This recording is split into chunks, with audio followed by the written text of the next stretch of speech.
Good evening, and welcome to the Twilight Hunters Podcast. My name is Brian Ludicky, and I'm coming to you from the West Central Mountains of Idaho. Today is April 25th, and tonight we're going to talk with David Heath of the Whitetail Advantage Podcast. I was on their show here some time ago, and Dave and I have become friends and have had some discussions on hunting, our lives, some things that we share in common. And I asked him to come on the show and tell me, what's your why? Why do we do the things we do? Why do we spend the money? Why do we spend the time away from home? Why do we grind it out in the gym each year and get the fitness level up to where we need to be just to tear it back down again in October, November, and December? The grind of the seasons. Why? Why do we want to do this to ourselves? What's in it for us? So with that, let's bring in our guest, David Heath. Hey, Dave, welcome. Hey, how you doing, Brian? How's Good, how are everything? you, buddy? Yeah, man, it's good. It's good. I appreciate you coming on and chatting with me tonight. Oh, I wanted to get on last weekend, dude, but my buddy, his internet sucks up there in the country. Yeah, that was funny. And so my wife pinch hit for you. She did an awesome job. How was that? It was good. I liked listening. I listened to it all the way home from there. It's like an hour drive, so. Did you? Yeah, so Yeah, I listened to it. She was super nervous. She was like, "Oh God, this is going to go out in the world." I'm like, "Hon, there's like 2 people listening. It's fine." When you said that, I started laughing. There's more than 2 people. More like 50, but it's good. Yeah. So, Don't freak her out. Yeah, there's 10,000 people listening right now. Yeah. So don't for sure. start stuttering or nothing. Yeah, it was good. It was actually really good to have her on. Now she wants to do it again, so I think we're gonna. That's do some cool. stuff with her meat processing and stuff later this year. Yeah, I like to listen to how she wasn't like super. She's more of into the meat than anything else, really. Yeah, she's driven by what goes in the pantry for sure. Yeah, and I can respect that. Yeah, like when we talked, when I come out, if we see something nice and big, yeah. I'll shoot it. But that brings us actually to why we're here, right? So the title of the podcast tonight is "What's Your Why?"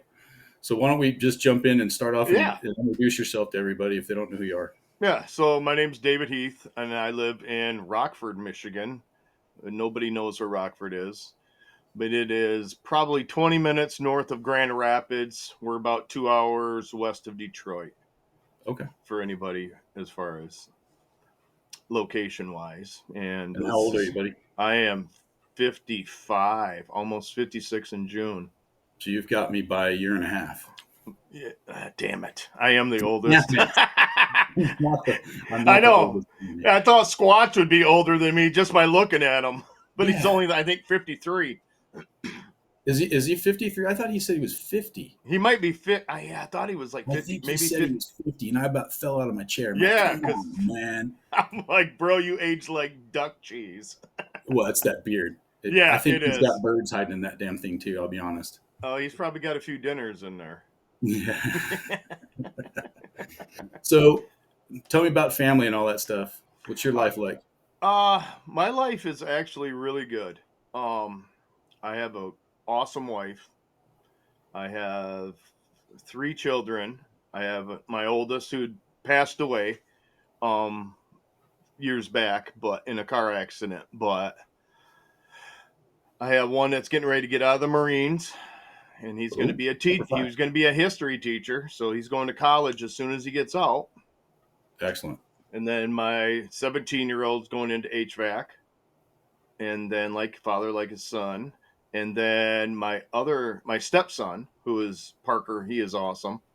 He actually works for the city of Wyoming, which is basically in Grand Rapids, the parks and stuff like that. Okay. Yeah. So. Yeah, my son followed my footsteps and jumped into law enforcement, and I was like, "Oh." Did he? Yes. I was hoping my kid would get more into because he started doing drones in the Marines. They had him flying drones and doing that, and I tried to stick into that, man, because that's where everything's going technology. Yeah. But he's a history buff. Like, he's into the old wars. I mean, he could name people that I've never heard of from different ages. So it's up his alley. And my 17-year-old, he wants nothing to do with college. He hated school. Yeah, I'm I with hated him. that too. So, I drag knuckles for a living, so it's all yep, fun. yep. So he likes the fact that you can make a good living doing heating and cooling and not really have to have a degree. Nice. Yeah. So Yeah. have your business? No, I don't have my own. I work for a company. Oh, okay, very good. Yep, Okay. yep. Same company. God, I've been there. I've been doing heating and cooling for about 30 years, 31, 32 years on the commercial industrial side. And then I've been with this company for the first stint for 9 years. The economy took it when we had that economy crash. Mm-hmm. Um, my kids were little then. So a Yeah, friend of mine, 2008. yep, yep. So Yeah. a friend of mine started up his own company and he was just a one and gun. So I left and went to work with him because my kids were little. Yeah. And I worked there for 7, and then they told me they wanted me to come back, and I've been back now for, gosh, about another 9 years. I think I've been back 9 years. So Oh, that's awesome. Yeah. yeah, It's it's funny. That's our generation too. That we've basically land in a place and stay there for quite a while. they're such a family-oriented company. That's what drew me to them.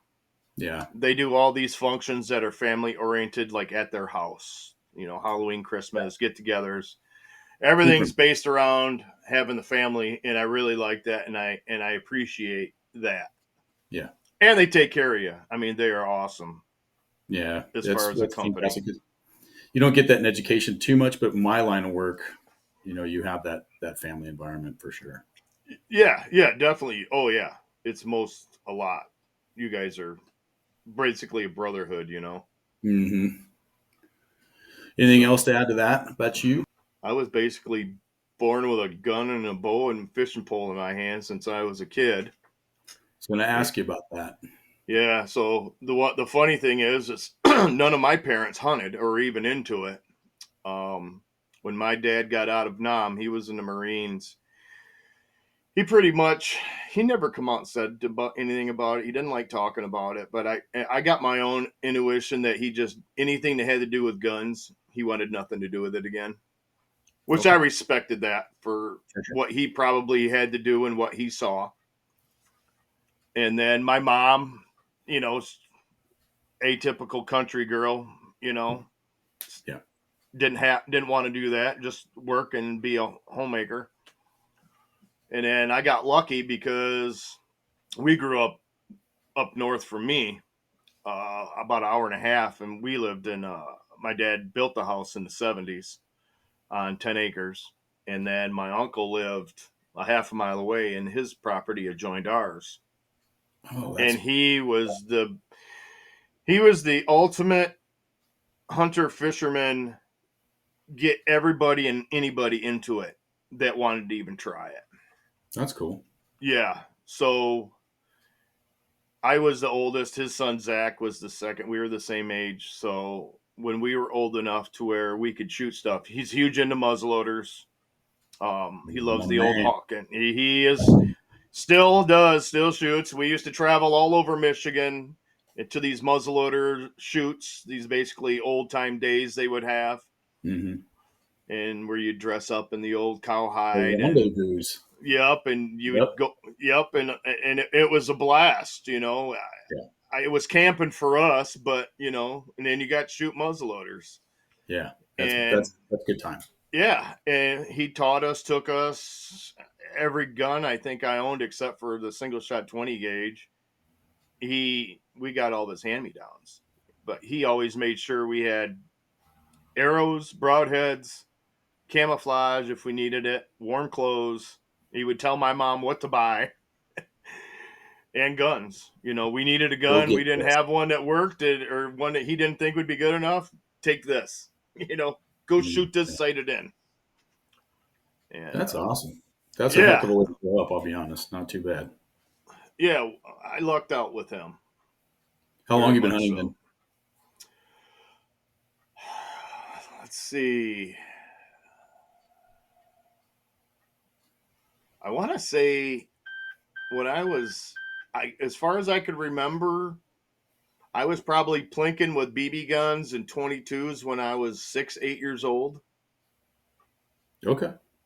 and then killed my first deer, and I think I was 10 or 12. Oh, no kidding. Yep, with a 60 gauge pump Mossberg. That's awesome. Yep.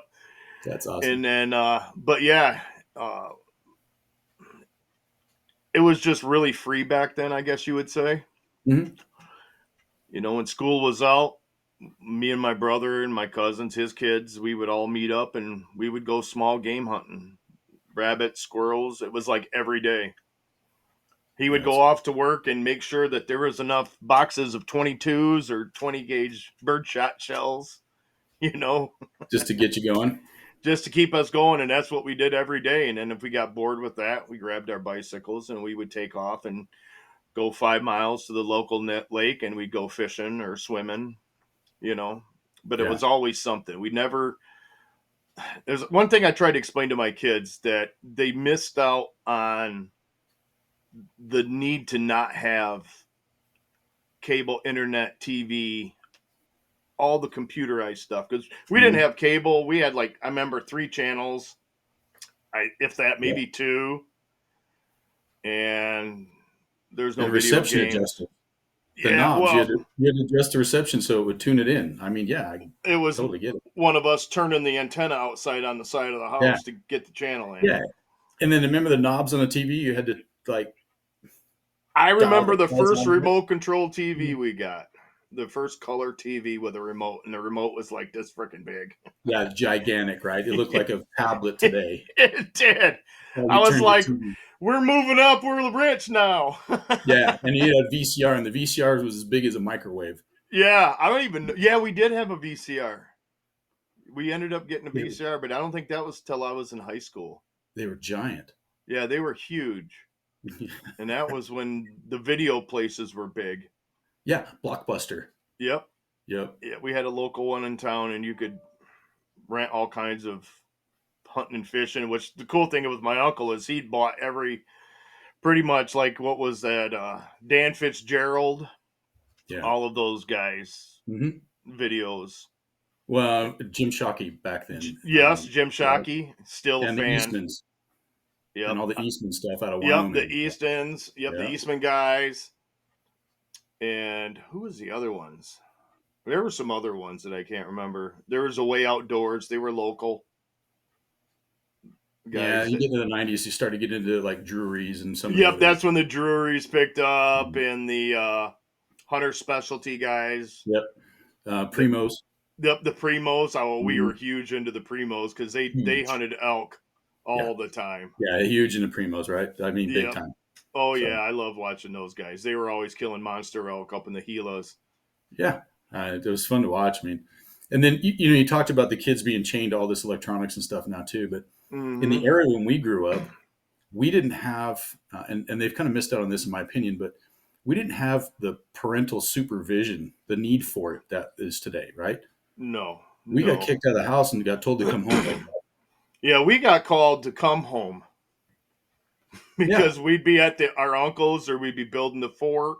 Yeah. And it would be 10 o'clock at night, 9 o'clock, and they would I could hear my mom or somebody yell, "Time to come in," or call my uncle's house and say, "Tell the boys it's time to come home." But and you jump on your bike and scoot. And that's what it was. But they never really worried about us because we were responsible. My uncle was really, gun safety and any kind of weapon safety was huge with him.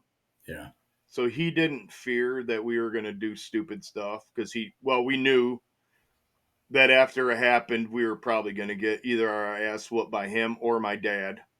One or the other. Or both. So we always had that fear, but we had the respect to not do stupid stuff, and we could still have fun.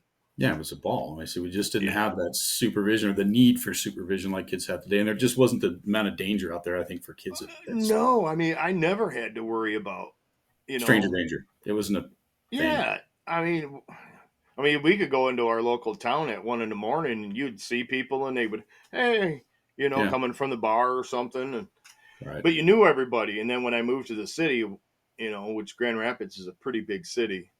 I think it's the 3rd largest in Michigan. That it was a culture shock. Yeah.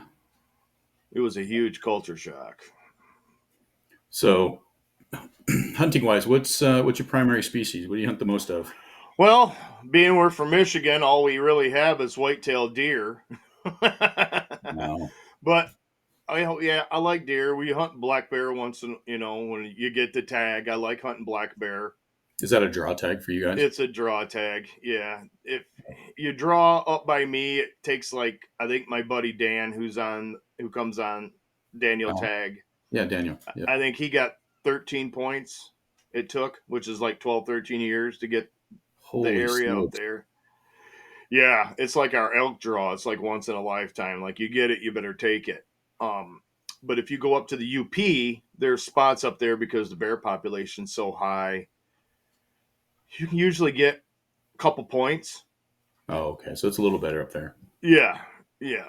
And then so we were talking about getting the guys to go up there because none of them, Brett and Johnny haven't bear. Johnny may have. He's done all kinds of crazy shit, but I know Brett hasn't. Well, Johnny's just crazy. You put a period at the end of that. Yeah, he's out there. God love him. I love that. Well, yeah, Yep. he's funny. But yeah, I just think there's a huge disconnect between the outdoors in this generation. My kid always makes comments about a lot of his friends. Like he'll want to go do something. Like, hey man, want to go shoot some bows, or I got fishing poles. They'll go out once in a while, go fishing, but they want to stay inside, man. And I'm just like, so he doesn't even really talk to them anymore because Yeah. they have nothing in common. Well, and so going back to your guys' show, little Michael, right? You've got your 14-year-old groupie that you got on the show, right? The Brett banter guy. Yeah, God, it's pretty amusing to watch him harass Brett. It is funny. But he's in the same boat, right? And he sounds like he's actually gets bullied in his school district because the kids he's so much different than the rest of them, right? And that's just horrible. Yeah, we had a long talk with him a few times, because I think it was bothering him a lot. Yeah. And I basically told him, you're not the outcast. I says, what you got to realize, when you get out in the real world, they're the outcast. You're going to be the one that has more going for them. I mean, you're going to be able to put food on the table. You're going to be able to do all the things that these guys aren't going to be able to do. And most of the time when you find somebody that bullies, it's because they have their confidence in themselves, or they got something going on in their life that they're just angry, or they're jealous. Right. They're jealous that you're successful at something. Mm-hmm. So I says, you got to look at it that way, and don't let anybody's words make you change or even want to do what you want to do. If you love to do it, screw everybody else.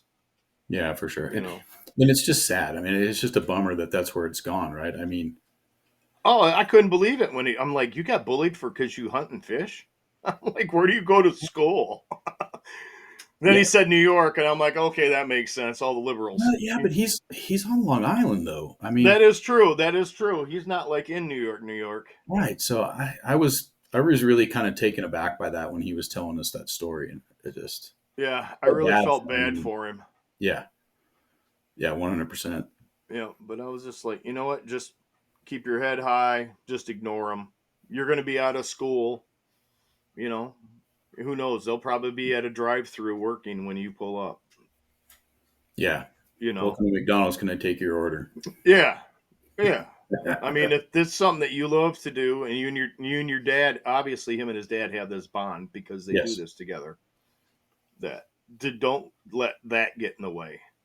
Yeah, he's got a pretty good relationship with his dad. So yeah, he does. He's a good kid. He's a really good kid. I hope we don't poison him too bad. Well, I think he's pretty much screwed now. He's so funny. Some of the stuff that comes out of Brett's mouth, I'm like, man, there's a 14-year-old on this show. Yeah. I'm like, you're probably going to get a phone call from his mom. Soon. Yeah. Yeah. Well, and then we went down the path. Oh God, with Brett's mom, but dude, so funny. It was like watching a slow train wreck. And when she came on the show, dude, I just looked at Squatch and I'm like, that dude's face is about to turn beet red. Beet red. And he did too. And he Even did. though I will Which say one? I probably wouldn't say some of the stuff that he said. You know? Oh yeah, I'm not innocent, but I Yeah. was like, and she came on the show. She what a sweet lady though, to basically put Yeah. up, put up with it. It's so funny. She was just honored that somebody thought she was hot, you know. Yeah, it's Still. so great. So moving on, Yeah. so primarily whitetail, huh? Yep. Primarily whitetail until I come out to your place, and then that's going to change. Yeah, and you're hunting them archery mostly. Mostly, I hunt with everything. I mean, I'm not Brett. I own guns, and I've had them all my life, and I use them. You know, Yeah. I didn't get a chance to muzzleload this year because I'm really pissed off at our DNR. Excuse me. Sorry. They made the basically took the muzzleloading season and made it where you can use whatever you want. Uh, So like, why are you having a muzzleloader season if I can go grab my 308 so, and still call it muzzleloader season? but so it's run what you brung. I mean, Yeah, it's basically rifle season with muzzleloader in the asterisk season. You can use your which is stupid. I can use my muzzleloader all year during rifle if I wanted to. yeah, and I have run my Yeah, muzzle and I during the have season. too. You know, I Yeah, love my muzzleloaders. yeah, And but you can't use. You know, it was always you can't use a rifle or it was muzzleloader or strictly muzzleloader. right. Which should be black powder or some loose powder that you have to load from the muzzle, and a bullet Yeah, you have to shove in from the front. yep. And now it's well down where in my zone it's straight wall cartridge or shotgun. I'm not up above where I grew up. It's rifle zone. You can use a rifle, but it's Wow. pretty much a free for all now. And then I'm just like, man, I'm not even gonna hunt muzzleloader because it's stupid. Like, Yeah, what's the point? that's no. Yeah, I don't get that. I don't That even. would, I understand that they're trying to get more people involved, I guess, but they're ruining something that yeah, but was basically the old school guys. It basically killed their season. yeah, and I'm one of those, right? And I hunt Yeah. with the muzzleloader in all different forms, from your traditional Yep. side lock all the way on up to what is known as a modern muzzleloader or smokeless, right? Yep. Inline or whatever they want to call it. Yeah, and I have one that's actually is that I use that I'm finishing a build right now. It's for a general rifle season. I won't shoot it in a muzzleloader Mm-hmm. season. It's basically a single shot rifle, but it's loaded from the muzzle. But that's how I prefer to hunt. I agree. And having the season done that way, that would piss me off just a bit. It pissed my uncle off because he doesn't.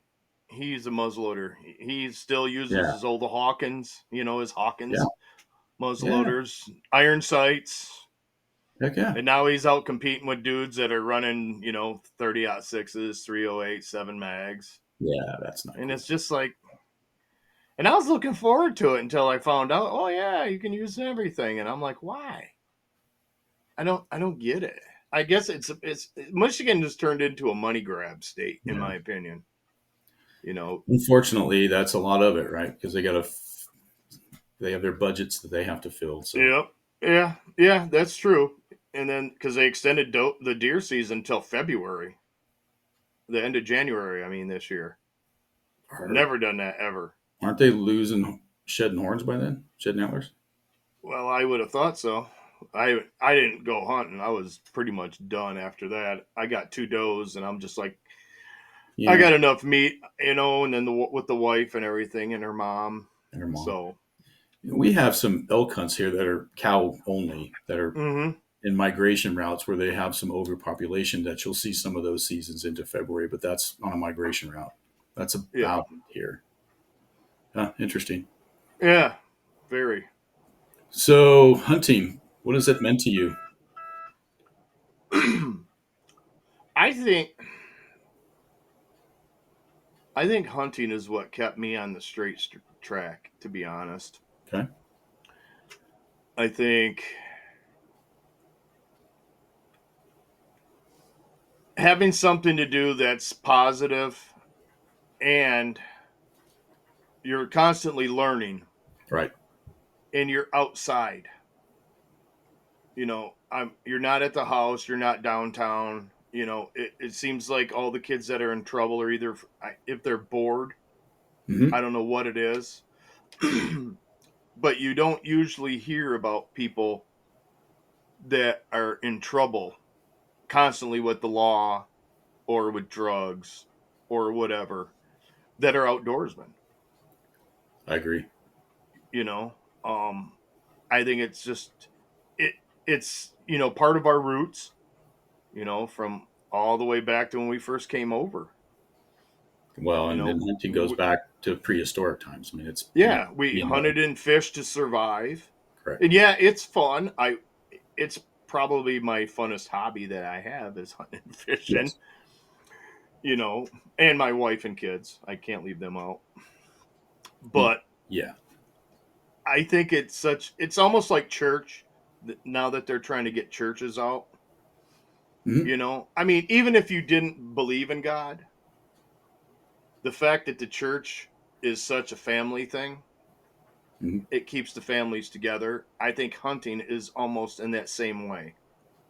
If you got a family that hunts and does the outdoors, even if they don't even really hunt, if they just fish in camp, it's like a different mindset with those people compared to the other people who just go to work, go to bed, go shopping, and go to the repeat. bars. Yeah. You know. Yep. No, I agree with you. The being in the mountains, being outdoors is a form of a chapel, as it were. It is. Right. It is very much so. It's therapy, if you really. Yeah. Because I like going out in the woods, even if I don't see anything, just being out in the woods, sitting in a tree or walking or stalking or whatever. Just being outside, it just your mind calms down. All that stress from work, all that other crap you got going on in your life, it just goes away. It goes away. It's a stress reliever. Going back to VHS tapes and old hunting shows, etc. On this topic, do you remember the commercial from lacrosse boots years and years and years ago, Oh gosh. where the dude gets out of the pickup and gets his right, and every piece of gear that he takes out and opens the tailgate, and the noise from the city and everything going on in his brain is just one piece at a time turning itself off, right? Exactly. The minute that boot hits the water and the rest of the noise is just the water splashing. I mean, anecdotally, that was probably one of the better commercials in our world ever produced. It was Spot basic. on. Yeah. Yeah. I mean, I can't say anything else other than it was spot on. Spot on, right? And so and it feeds into exactly what you and I are talking about right now. Is the minute I hit the dirt, Yep. the pressure of whatever's going on seems to melt away. And by the time Yeah, it does. And I wish more people would take the time out of their day to just experience that. yes. Even go for a walk or a hike in the woods. I Yeah. mean, people would be shocked how stress relieving that is to just get away from your everyday life. Right. Just for 5 minutes. Yeah. Just go for a walk. I mean, Yeah. just, and I'll take the dogs and I'll, out here in the mountains, I'll go out and snowshoe. Oh, that would be fun. Right. I just put on a pack, some stuff in it, take the dog, and just go out and do some snowshoeing, walk a few miles on some trails, and be surprised at things that you see that you don't see normally. Just to see the wildlife itself. Mm-hmm. I mean, the birds you see in the city and the animals, and then you go out into the woods and see those same animals and see how they react different. Yeah. They're not fed out of their hands. Yeah. Yeah. And, it's funny, the city I work in, speaking of that, the city I work in, we have a bunch of mule deer that are basically kind of landlocked. They've stopped migrating because people feed them. Mm. They'll walk in the grocery store with you. It's crazy. It's crazy. Yeah. Thing I've ever seen.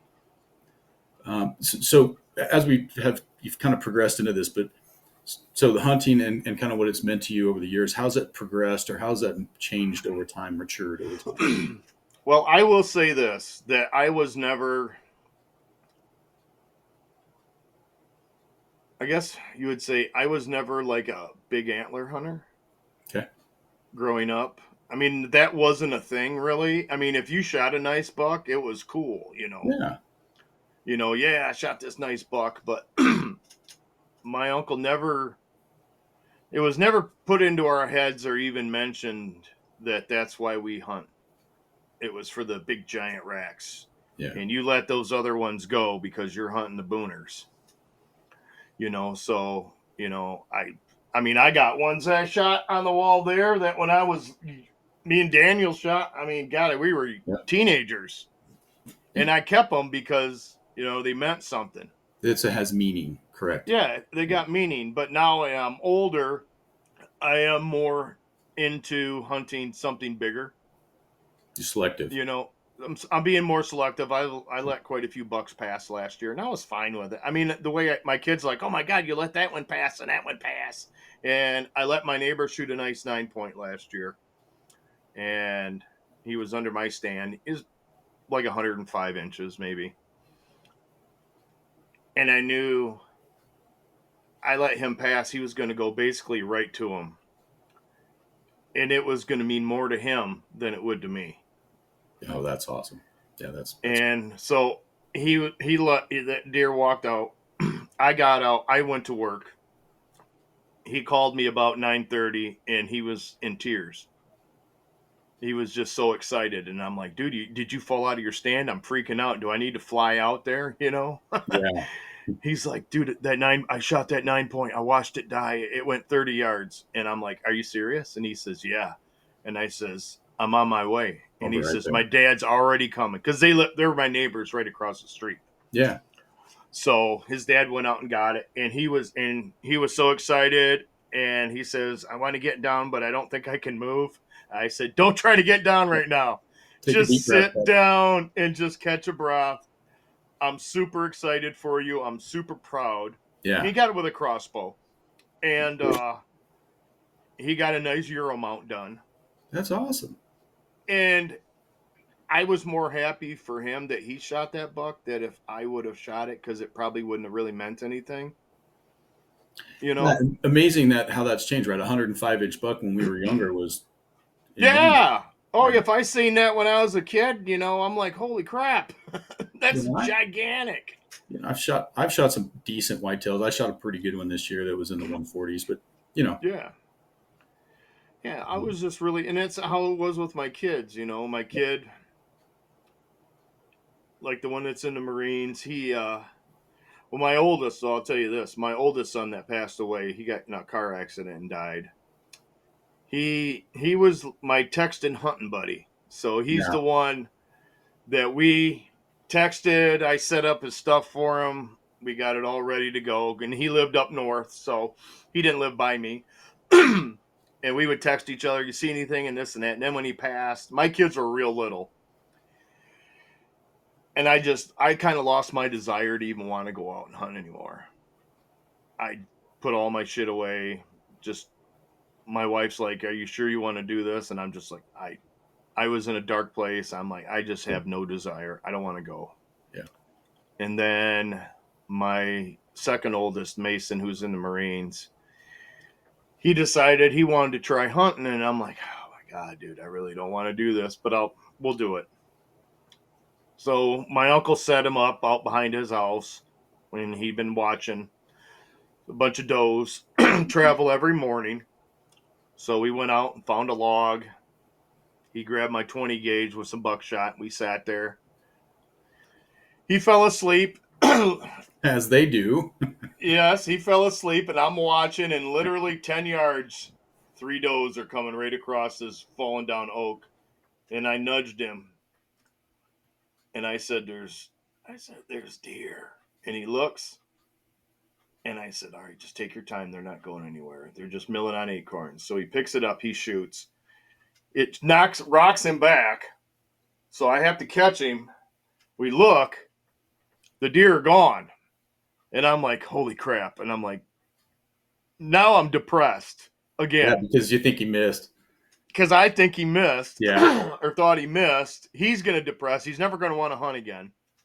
And now I'm back to that. I didn't want to fricking go hunting, and now this is where we're at. Right.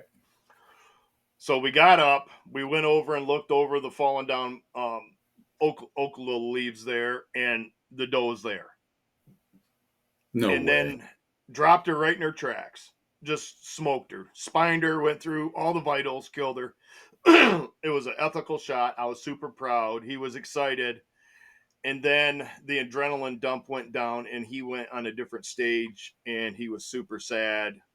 He started tearing up because he killed this animal because he'd never killed anything before. Yeah.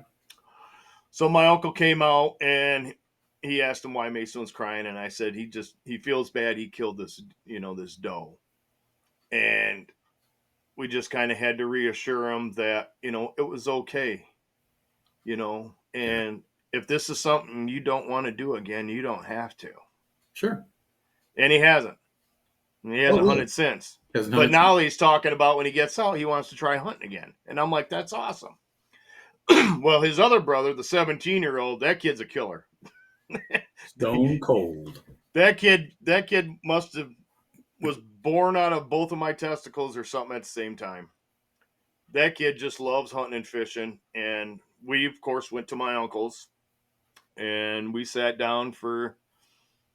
This kid's got my buddy Dan's luck. We got up late because he was on my phone, texting some buddies, and my phone died at my uncle's. We just stayed there. So we got up at 9. We got out there, rushed out there, sat there for 15 minutes. He's like, there's a buck. And I'm like, no, there's not. And he had my 308. Yep. Okay. Boom. Shot it. Dropped it. Nice velvet spike, which I was envious. I've never got to shot anything velvet. And then the next year, we skipped that year. We ended up taking a break because he was into football, lacrosse, baseball, basketball. So I'm like, we can take a break. I don't care. And then the next year, we went out to my buddy Dan's farm. We were out there a half hour, shoots a 3-point. Nice, real tall 3-point.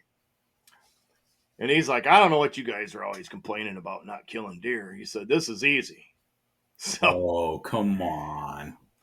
When he got out last year for the first time, I set his stand for him, showed him how to set a stand. He went out, and then he found out the hard way bow hunting. He didn't get a shot at nothing. No opportunity. Yep. He's like, hunting sucks. And I says, yes, it does. But some days, that's true. Yep. He says, I love it. So now he's hooked. And my stepson, he kind of took a break, but he went back up. My family's got a cottage up north. So him and my brother-in-law, my wife's brother, he shot a nice doe last year. So that was fun because that was basically him learning how to skin and process a deer by himself. Because I do all that by myself. I don't take mine anywhere. My uncle showed me how to process it, cut it up, skin it, gut it. So that's what, because he's allergic to deer hair. Oh. So every time he killed a deer, it was one of us that had to gut it for him and skin it. Because he's allergic. That's the first time I've heard that. Yeah. When my son shot, what was this one? This velvet, this spike, big tall spike out there. He told him, if you touched it, I forgot. Don't come near me, take your coat off, leave it outside. And I was like, oh crap, I forgot. He's like deathly allergic to deer hair. But I've never heard of it. I thought he was kind of full of crap until I talked to, my cousins and stuff. And then his daughter would like, yeah. And he screwed around one time and he almost had to go to the ER. Yeah, I've heard of it. Yeah, I've heard of people that have that problem too. It's crazy. Yeah, so no, then I'm pretty much at my age. I feel like I've killed enough deer in my life. I've killed a lot of deer that I'm going to be more selective. Sure. And I think that opens the opportunities for others that maybe haven't shot a buck. Yeah. Well, it gives you the opportunity to really focus on the kids too. Yes. And, I'm trying to get him to go down to, he's got a girlfriend now, so I don't think I'll be able to pull him away from her to go down to Indiana this year. But That's fine. That's how it goes. Yeah, that's how it goes. That's 17-year-old. that's the cycle of life there, but that's just how that one goes. That will change over the course of the next little bit of time. I told him, I says, you don't know how many girlfriends I dumped because they didn't want me to go hunting. Yep. Yeah, that was part of the deal in our marriage when we started dating and that stuff. I said, "This is who I am. This is what I do. If it's not good, well, there's ways now." And I lucked out because she knew what she was getting into, because her dad was a huge fisherman and hunter. Her whole family is. So it was a nice transition. I didn't have to come up with excuses. All that education. Yeah, for sure. I'm still trying to get her to go turkey hunting. She won't hunt deer. She still thinks they're Bambi. But she said turkeys are so ugly I could probably shoot one. I could probably make that happen. That's funny. Yeah, so I'm working on it. She gets healthy enough. That's going to be our first goal. Good. Yeah, my wife is a stone cold killer when she goes out. I don't. It sounded like it from listening to that podcast. I'm telling you, every time we put her in front of an animal, it's anchored. It's lights out. It is.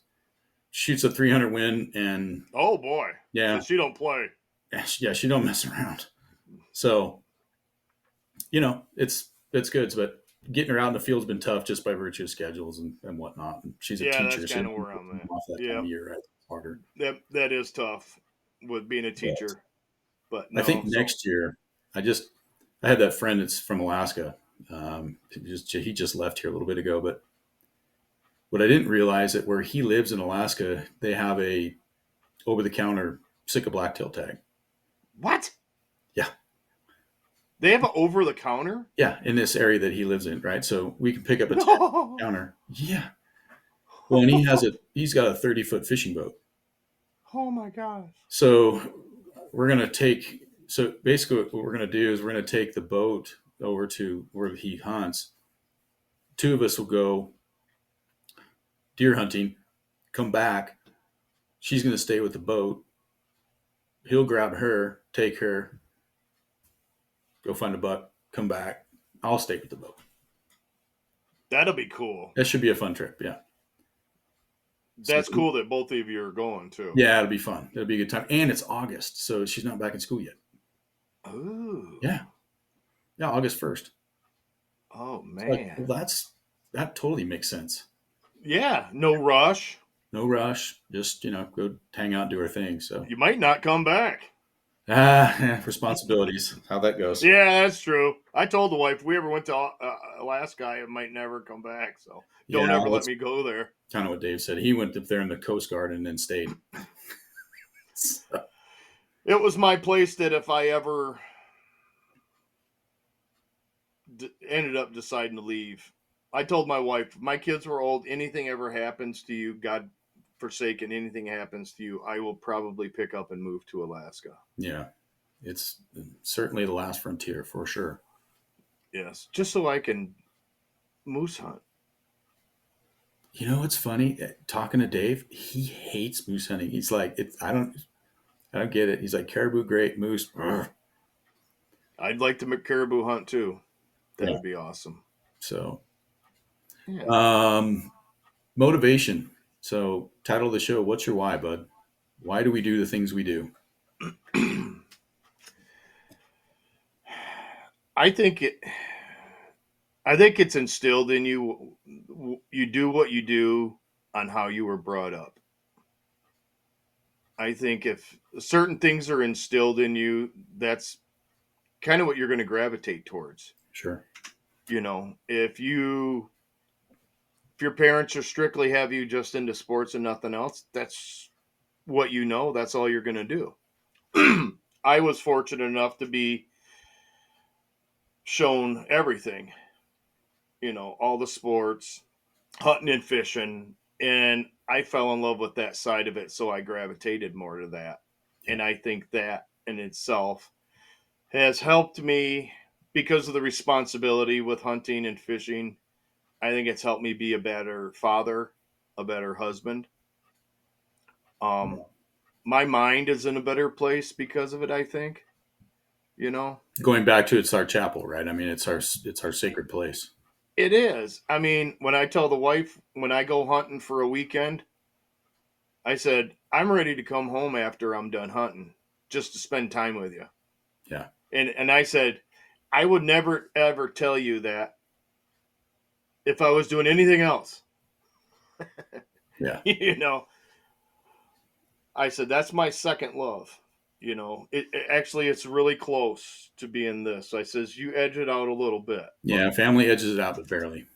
Yes, it does. And I just think it puts you in a different perspective on life. It, it makes you realize what's important and what's really not. Yes. You know, that the family and doing stuff outside and not getting caught up in the cable TV and the TV. video games, which I think are, in my opinion, I think they're the brain fryers was what I call them. I mean, they're just going to fry your brain. You just end up angry.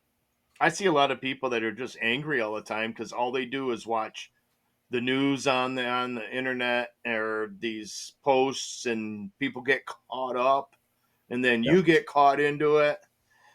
I says, you don't usually see, other than the idiots, that few idiots you see on some hunting posts where they're, berating somebody over, using a crossbow or shooting a fork horn. And I'm kind of like, who cares? Yeah, who cares? Yeah, I'm with you on that. Yeah. But no, I think I was, the way we grew up, I think the men in society as a whole of being a man is dying. The responsible man What do is they call dying. that? Toxic masculinity now, or some damn thing. Yeah. I mean, they don't put family first, doing anything other than hanging out inside, not really spending time with the family. Mm-hmm. I have friends that they go home, they drink beer, they watch TV, go to bed. Yeah, I mean, I said it I will. just makes for toxic marriage. Yeah, You would think, toxic, and right? yeah.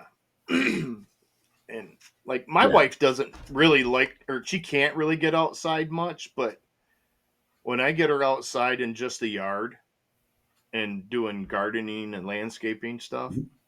It's a I reset. notice she is in a different place. Yeah, it's a complete reset. Yeah. Just in a different place. Like Mm-hmm. she'll have a bad day because her sugars are low, or she's just not feeling good. Mm-hmm. And it's a cool day. And I said, let's just go outside. We'll prune some branches or something stupid. And she stained the deck a couple years ago. And it was like the most proud but just the fact that she went outside was like a huge lift for her. Yeah. Yeah. So she likes walking. So that's her thing. That's her chapel is walking. Cool.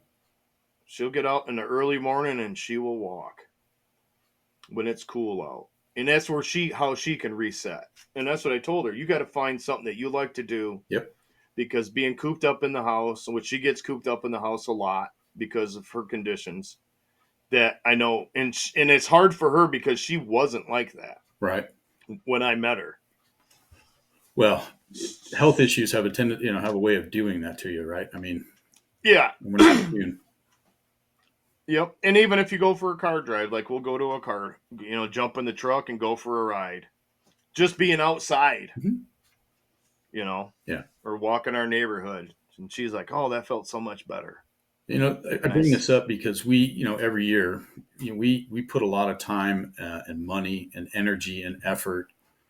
We put time and energy into the fitness side of it, the grind, right? And then the grind of the season and how long we're gone, depending on what, day trips even, or just whatever, right? And in the West, we're gone for days on end. Yes. Right. So you go on a trip and you're gone for, 8, 10, 14 days a trip. Yeah.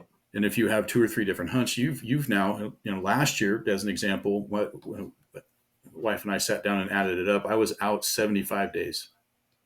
Wow. that included scouting time, but from the end of Yeah. July until the end of the season, I was 75 days away from home. Yeah. That's a bunch, That is a lot. right? Just hunting, not counting work and everything else. No, that's just in the field. Those are Yeah. days of field, right? And so I asked that, wanted to ask that of you, just by virtue of our, where we're at in life, our age, and how that's changed, and what where we started, Mm-hmm. where we are today, and kind of what it means to you. I was listening to some podcasts and a couple of guys that you've had on your show, the Whitetail Advantage, here recently. One of them was Derek Corey. Oh, yeah. And Yep. their show, the Focus Hunting Podcast. He's out of Alberta, Canada, I believe. Yep. And he and his buddy were talking, and they're younger than us, right? I think they're in their 30s, maybe early. Yeah, I think 35 or something like that. Yeah, I so think they've got young kids and families and stuff, right? Yep. And they were talking on the podcast about sports and schedule and busy and family and wife and kids and the different things. And their primary goal, by virtue of that, was to get out into the field, get the hunt done so they could get back. And my Yeah. mind just exploded with that. Yeah. I remember feeling that way years ago, but now when I Yes. look at it like today, I'm there for that experience, right? I want the experience, the ambiance of it, the peace and quiet, the solitude sometimes, all these different things, so I can hit that reset button. Yeah.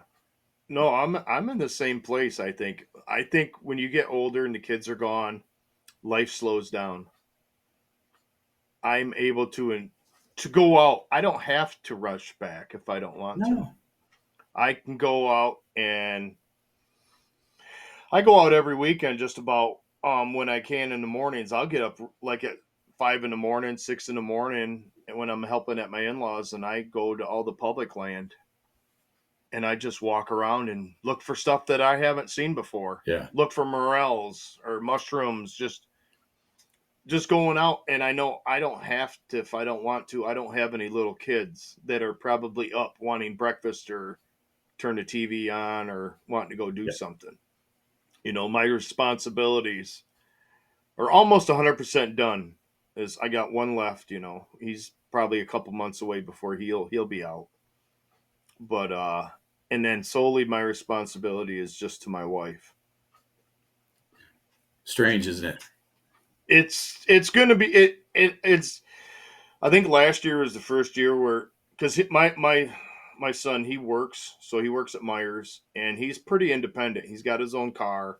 He just does his own thing with his girlfriend, his friends. Now that he's graduated, he's not home a lot. Yeah. I make sure there's enough groceries in there for him when he comes home to make something to eat. Other than that, it's like right now, I'm still getting used to coming home, and I got really bored for the first probably 2 or 3 weeks because it's like quiet. Um, it was just really weird to be in my house and there's no noise. Yeah. And it kind of took me back to, God, I'm bored. I'm going to go outside because I can't sit inside. I'm not one of these guys that can sit inside. Yeah. If I'm not like, I've been working on the house on the inside, putting new vinyl flooring down in the stairs, but I'm outside. I'm in the yard working, mowing, like today I was landscaping, got the fire pit going, did some grilling and smoked some meats. And my wife's like, God, you work all day and now you're outside all day working. And I go, I told you about 100 times. It's not, when I'm outside, it's not work. You might see it as work because I'm doing something like physical, which is not really physical, but I'm doing something. I'm busy. I'm outside. Yeah. And I said, you know what that's like when you can go outside? How much you would just enjoy being outside? Right. Because I feel like when I'm in the house, I'm in prison. Yeah. And so then that runs into all the reasons why we go out in the hills, right? Yeah. Yes. And then to boost that, kind of on the opposite side of this coin, Aaron Ritter was on your guys' show last week as well. Yep. And he's Limitless. Yeah. Limitless Outdoors. I think that's the name of his podcast. At any rate, on your show and then his own personal show that he was focused on all the reasons why we do the things we do. And it really struck a chord, which is why I wanted to have this conversation with you, because he's like, Yeah. it's the experience, it's being in the woods, It, calling and talk about elk hunting and working calls with animals that respond to calls and different things, and how rewarding that is. And the whitetail yes. side, right? When the bucks are in the rut and whatnot, and you're making different sounds, the doe estrus or the horn rattling or different things, grunt tube, different things, right, to bring these deer in. And so you have this connection with your quarry. Yeah. And you don't I find agree. that anywhere else. You really don't. No. No. No, you don't. I think I can appreciate it more now. Yes. When life has slowed down for me, I find even though when my kids were little, I'd be out in the woods and I'm just relaxing. In the back of my head, I'm still thinking, what are my kids doing? Mm-hmm. Are they Always giving that little red light. do I have to whoop ass when I get home because they gave mom a hard time? Right. And now, well, last year, I think I went out in two spots where I knew I wouldn't see anything. More in Chansley, I wouldn't see anything. But I knew I could be out there. I would not see a soul. Nobody was going to be there. And I ended up seeing deer, seeing a small 4-point and a couple does. But I think the appreciation that I have now for the outdoors, it's probably more than when I think when you're younger, you almost take advantage of it because you don't really see it in that perspective. Yeah, it's like you take it for granted. It's always going to be. Yeah. Yep. It's always going to be there. And then when you get older and, you're an empty nester pretty much, you go out, there's so much that you missed. Yeah. There's so much that you didn't pay attention to because even though you were focused on maybe that buck, there was everything else around you that you really overlooked. Yeah, because you're singularly focused, totally myopic. Oh yeah, I walked 100 yards from this one spot that I used to hunt when I was a kid, and I went out there a couple years ago or last year, and I was like, you know what, I'm going to go back out here because I used to always see these deer here. And then I found out once I got on my thing, I found out, well, the bedding's over here. I was on the other side of it. So I wasn't catching them at the right time. But in my mind, I was seeing deer every day, but it was at the wrong time or they were too far away. Okay. But I could actually go out there and just look at the whole picture without anything else to think about. Yeah, and start putting the puzzle together. Yeah, Yeah. exactly. I think I learn more now. Yeah. I think I've accumulated a lot of knowledge just for the amount of deer that I've harvested. But I think it's a new appreciation for it now. Yes. We're paying a different kind of attention. Yes, you hit it on the head right there. It's a different kind of attention. Yeah, it's almost refreshing. And now that the kids are Yes. older, obviously they want to go hunting with dad, right? Yep. And so we make plans to do those kinds of things, and that's been pretty rewarding for me. Oh yeah. Yeah, I started down this path of I've got some air quote bucket list things that I want to do, and part of that is to finish my North American Deer Slam, and which I'm pretty close to on that, honestly. That'd be awesome. Yeah, I'm 2/3 of the way there, so Whew. yeah. So we're gonna get that finished up in the next couple of years, and I've been putting some target focus on mule deer hunting some of the states, the western states around me, the ones that I have the potential to draw, and going over and finding a really good, nice, mature buck, right? Yeah. And then I've gotten back into, because I hunted whitetails years ago, but I've gotten back into really exploring the whitetail side of it and hunting these western bucks out here and whatnot, to the point where I'm going to head east and on an eastern whitetail in November. So Nice. I have the ability to do that because my focus is different. I'm paying a different kind of attention to this and what I want to have done. And now the kids want to join in.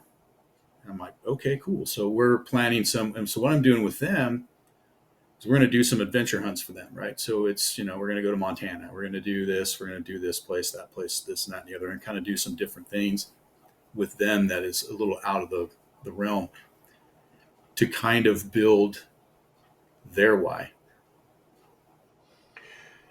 Yeah. No, it makes a lot of sense. Everybody else has got to have their own why. Yeah.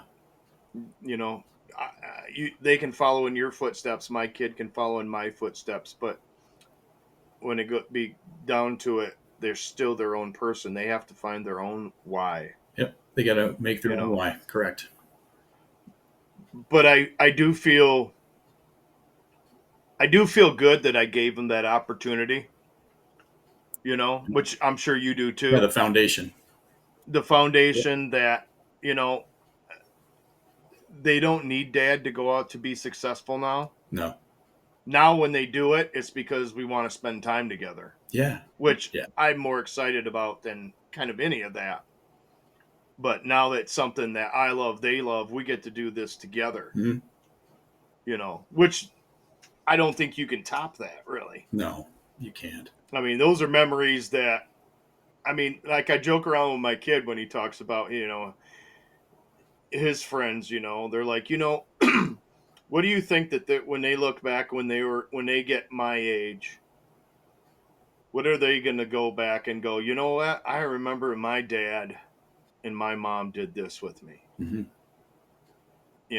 Yeah, maybe they took me to a baseball game, but most of the time we stayed at home, or I never got to do this and never got to do that.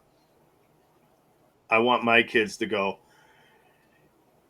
we weren't rich. We had enough money to be happy, or not happy, but to do the things we wanted to do, I guess you would say. Yeah. And we spent time together doing this out here on something we both like. This is what I remember I did with my dad. Yeah. And it's a different kind of memory than I think with anything else. Yep. And they're special memories. I mean, honestly, looking back on it. Oh yeah. I wouldn't change anything. Mm-hmm. Nothing. I wouldn't change anything. Now my youngest has decided to jump into this hunting world as a 20-year-old. Oh boy. Yeah. So, but I'm all about it. It's like, yeah, you want to come home? Yep. Cool. So I take her out every opportunity we get. Oh heck yeah. Yeah. Yeah. Matter of fact, it's funny. I just got a 12 gauge off from him, my 17-year-old. How'd you pull that off? His grandpa, who passed away, had a beautiful, I don't even know if it's been shot more than 10 times. It's a Remington 870 pump Wingmaster. Really? 20 gauge? And 12 gauge. Oh, 12. Yep. And I loaned him $100 to get his car fixed because he just paid for his insurance, and something with his radiator hose or something broke. So I gave him $100 and I says, you got to pay me back $20 out every check till you get paid off. Well, then he's like, well, he's got this girlfriend now, so money's tight.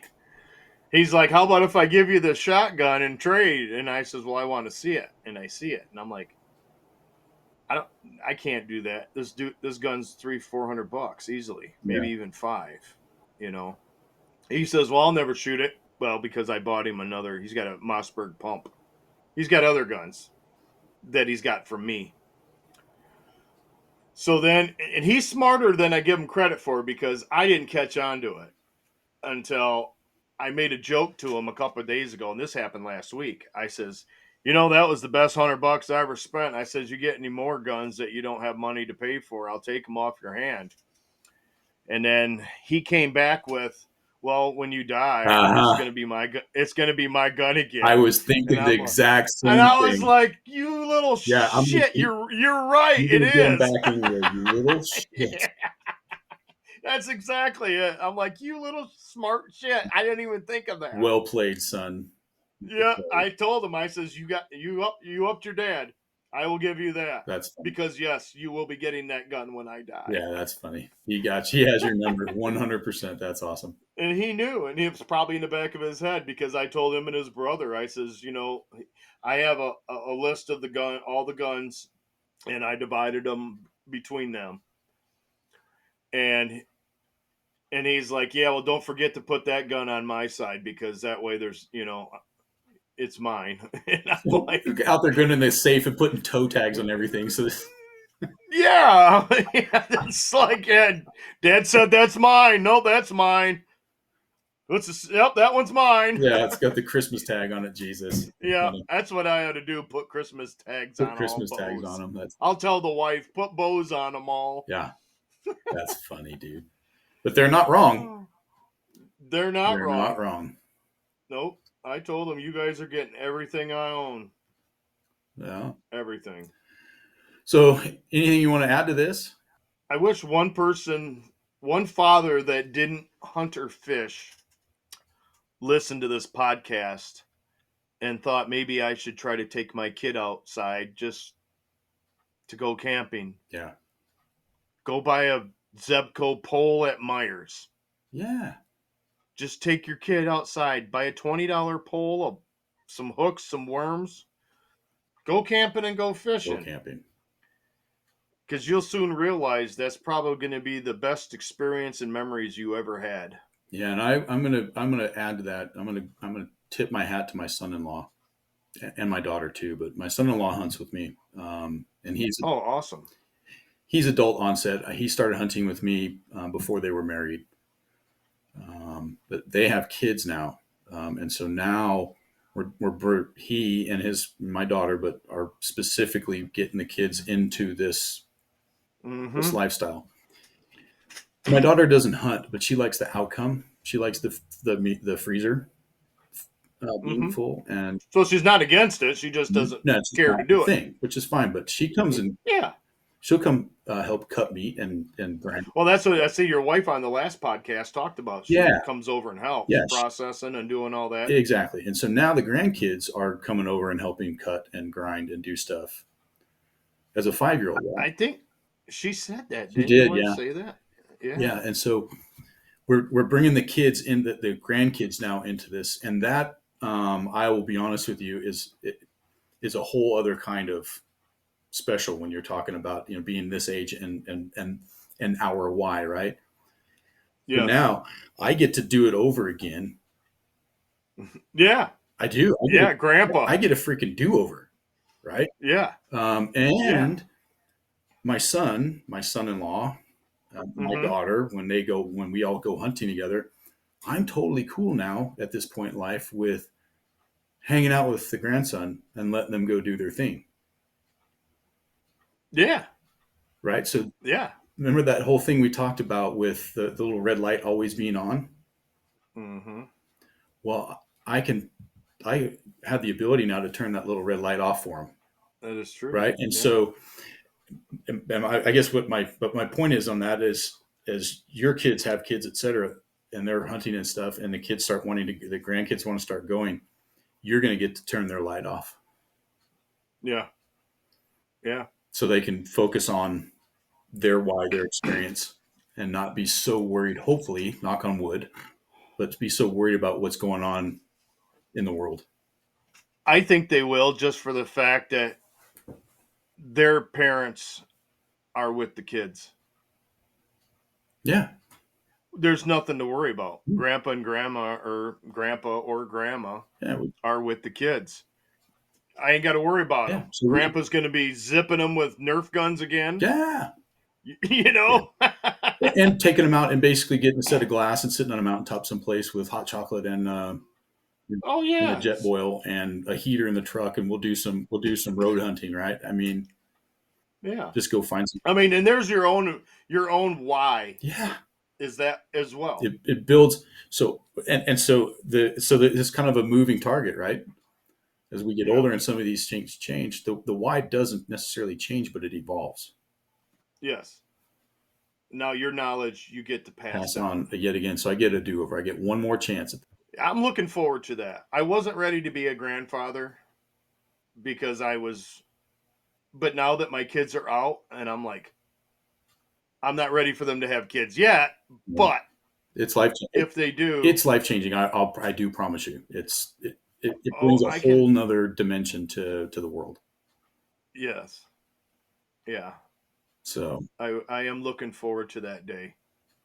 and next year we get you a tag drawn. You're coming to Idaho. Yes, sir. So we're going to do some elk hunting next fall.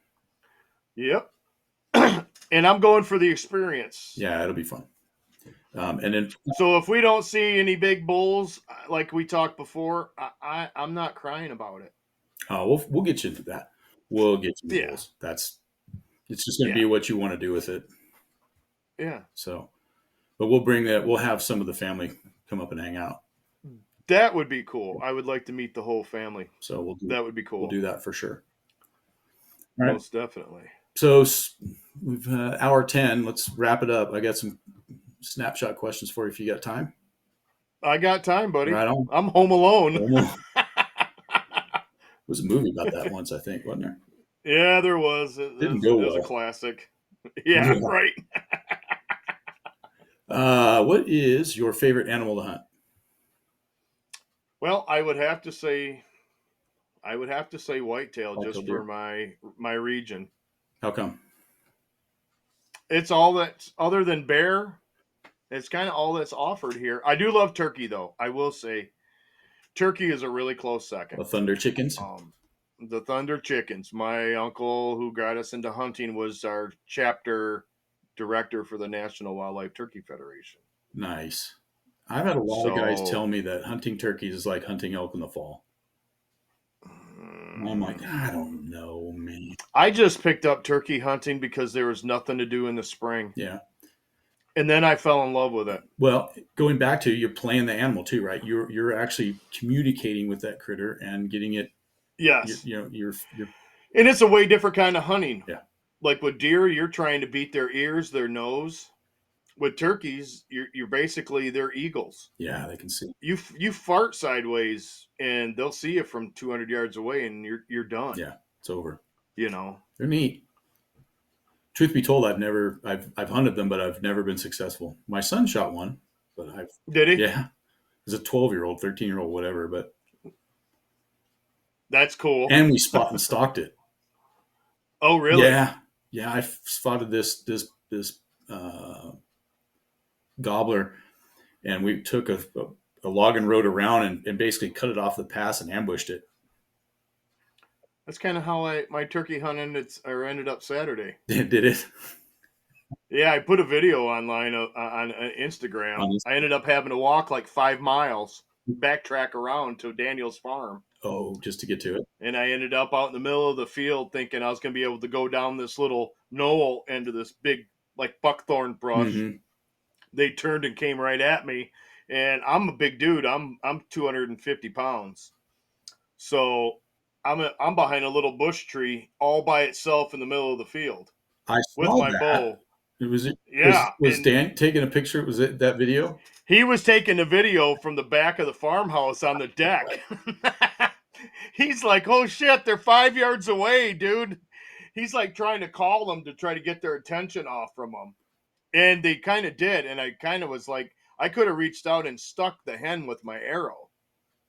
And it was funny because I had my phone on and on speaker and set it on the ground because he was giving me directions on where they were at. Because I couldn't see them down at the bottom. They were at the bottom. And then all I heard was, oh shit, you're screwed. They're coming right at you. And I'm like, fuck, I'm out in the middle of this field and there's a bush about this tall. I'm like, well, I guess I get behind it. Yeah, it actually was hysterical to look at. I mean, look at you behind that little bitty ass bush. It was, I would have to say, it's probably the most memorable turkey hunt I ever had, even though I wasn't successful. It was cool. Yeah, but it was just fun, right? It was fun. It was fun. Yep. And then I called a Tom in for him, and he shot one about 2 hours later. That's so awesome. It's all's well that ends well, right? It's awesome. Yep. I wasn't even mad. All right. So if you could hunt any animal anywhere, What would it be and why?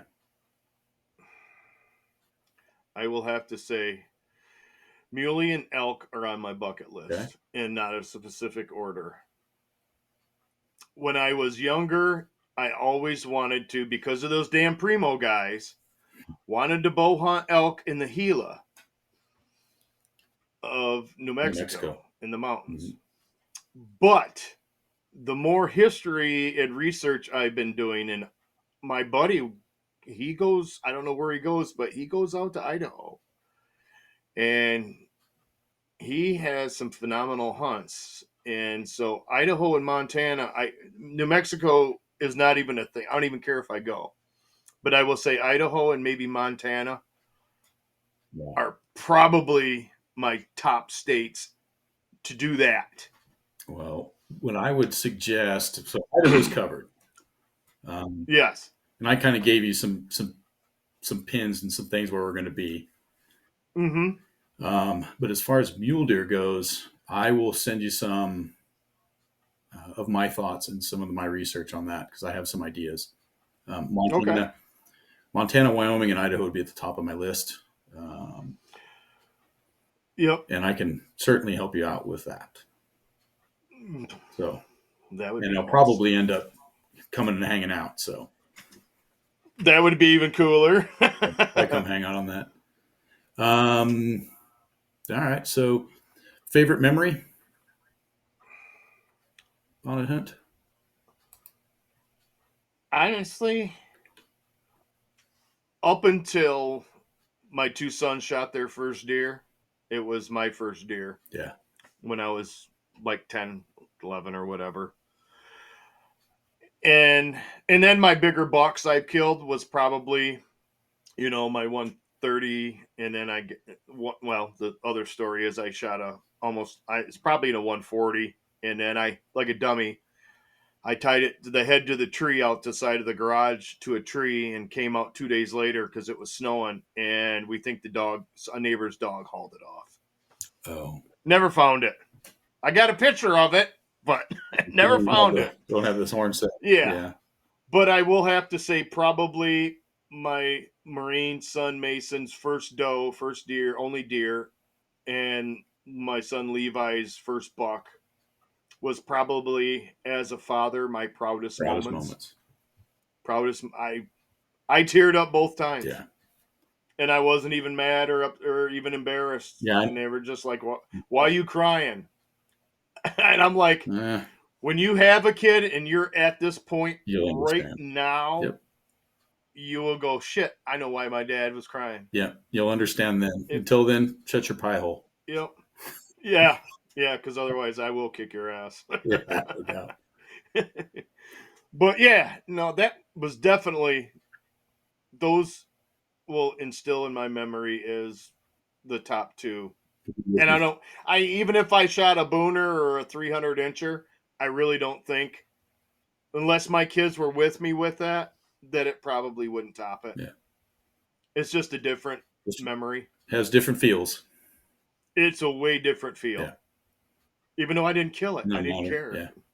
Yeah. I was like, yeah, finally, you're not a virgin anymore. Yeah, you've done it. Congratulations. I love it, man. Yeah. Well, we got to do it again. Yeah. Well, I really appreciate you coming on, bud. Like I said, I'm really appreciate you having me on. And like I said, me and Dan were just pumped that he was like, yeah, man, Brian said you can jump on too. And he's like, fuck yeah, dude, we got to get on. And then he's like, my cable don't work. And he says, I don't know, maybe because he's never there because he owns a construction company. He's like, maybe I didn't pay the bill. And he called. And he says, oh, you're up to date. And he's like, well, my internet's not working. And she's like, oh, we'll have to check. And she goes, oh, well, that's kind of weird. Your whole block's down. And I'm like, oh, well, that'll do it. Come on, bro. Yeah, we'll do it. And he has no signal. I had one bar, so I wouldn't have been able to do it on my phone. Well, I need to get Dan on and revisit this same conversation with him, I'll be honest, because that was originally the plan. Yeah. Oh, he would enjoy it. He's going to tell a bunch of lies and a bunch of stories because he and I grew up from little kids hunting together like every year. Yeah. Like my family was really close with his family, and his aunt that owned the farm was my gym teacher. Oh.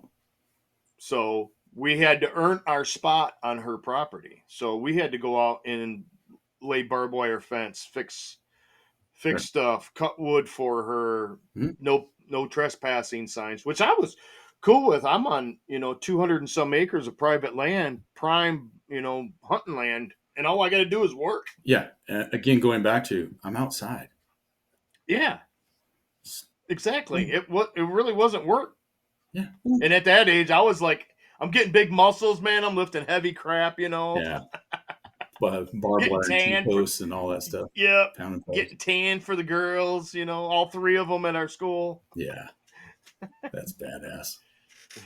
All right, buddy. Well, I appreciate it a lot. All right, brother. Well, you and your family have a good You weekend. too, man. Take it easy. We'll All see you right. again. Yep. Bye. Yep. Take care, bud. Live out here for the rest of my days.